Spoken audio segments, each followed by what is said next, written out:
तर पहा, आता आपण पाहूया मराठी महिने आणि त्याचे दिवस.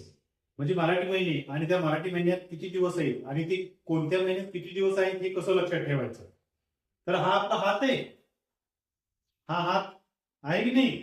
हा हात आपण लक्षात ठेवायचा. काय करायचं, हा तळहात आहे आणि या तळहातावरचे हे जे कांडे आहेत की नाही, 1 2 3 4 5 6 7 8 9 10 11 12 आहे की नाही, हे लक्षात ठेवायचे.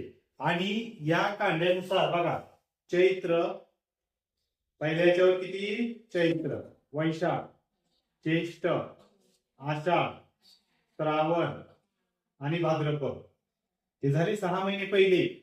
या पहिल्या 6 महिन्यामध्ये फक्त पहिला जो महिना आहे चैत्र, हा किती दिवसांचा असतो, 30 किंवा 31 दिवसांचा असतो.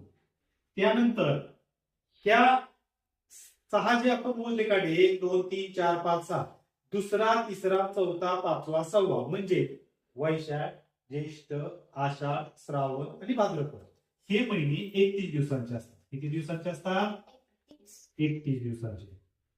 लक्षात ठेवायचं.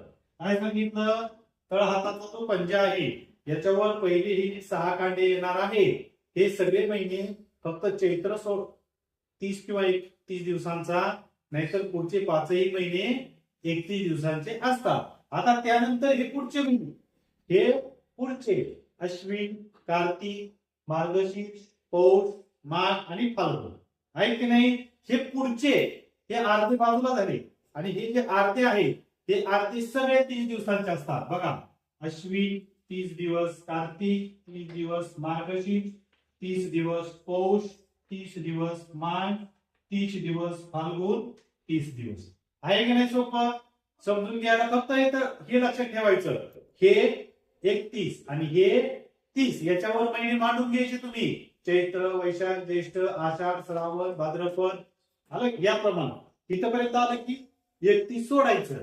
त्यानंतर अश्विन, कार्तिक, मार्गशीर्ष, पौष, माघ, फाल्गुन, हे 30 दिवसाचे. लक्षात ठेवायचं, हे 6 31 दिवसाचे, हे 6 30 दिवसाचे. फक्त पहिल्यातला पहिला महिना चैत्र हा 30 किंवा 31 दिवसांचा असतो. लक्षात ठेवायचं.